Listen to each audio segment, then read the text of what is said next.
Ladies and gentlemen, welcome into the Shirts on Tap featured brewery interview of the month. I'm Tim Strombo alongside Steve Kozik, the owner, operator, and CEO. Can I throw more titles at you?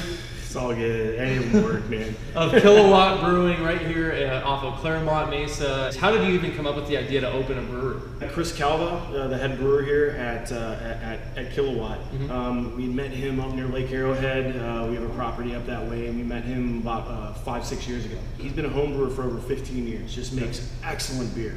We recognized that right away. We really hit it off. Became the best of friends. And then over the years, we just dreamed about opening a brewery. Took our time, did our due diligence. We didn't know anything about opening a brewery. We got a lot of help along the way. We are very grateful for that. What gave you the idea to even call it Kilowatt? I mean, it seems like such a random name to pick. We wanted a name that evoked energy, creativity. We've got unique lighting in the brewery here.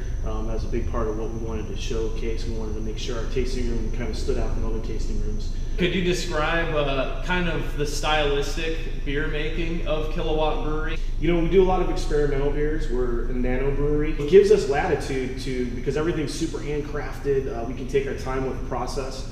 It allows us to experiment with a lot of different things. Right now we've got 11 beers on tap.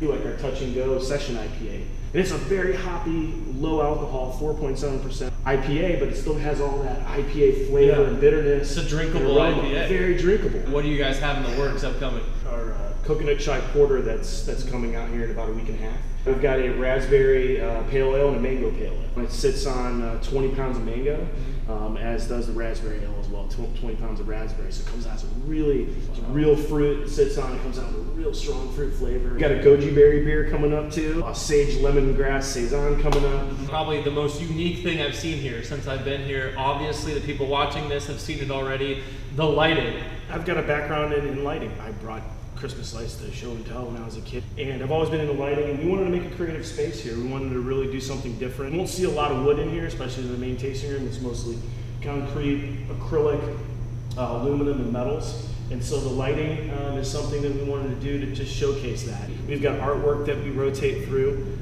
We showcase different artists in the tasting room, and so we wanted to showcase our artwork in different light too, because it looks different. If you had to pick one style of beer, one specific beer, and a food to pair with that beer, okay, that's all you can have on your desert islands. I'm gonna go IPA. Maybe in the summer I'm gonna go with a lighter, sessionable IPA. Give me a good block of cheese with that beer, and I'm stoked, man. Cheese and IPA. That's cheese and IPA. You're gonna last a week on cheese, right? I mean, there's no way. You talk about the facilities in which you actually craft the beer and make it. Yeah, absolutely.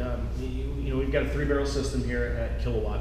We make very small batches, and again, we can do things like you mentioned. We can do more experimental things. Everything's done by hand. It's handcrafted. It truly is handcrafted. Steve with Kilowatt, could you go ahead and tell us your social media and your website? Where can we find you guys? Yeah, absolutely, Tim. We're at 7576 Claremont Mesa Boulevard in the Kearney Mesa neighborhood. Our website's kilowatt.beer, and all of our social media, for the most part, is Kilowatt Beer. Our first craft beer interview for Shirts on Tap, featured brewery of the month, Kilowatt Brewing. Check them out. You can check them online, Facebook, Instagram. Most importantly, come out to the tasting room, get yourself some beer, see how beer is made, and enjoy the kick-ass lighting and music. Thanks, brother. Right? Thanks, Tim. Cheers, man. Absolutely. Thank you. Thanks very much. No problem. See you later.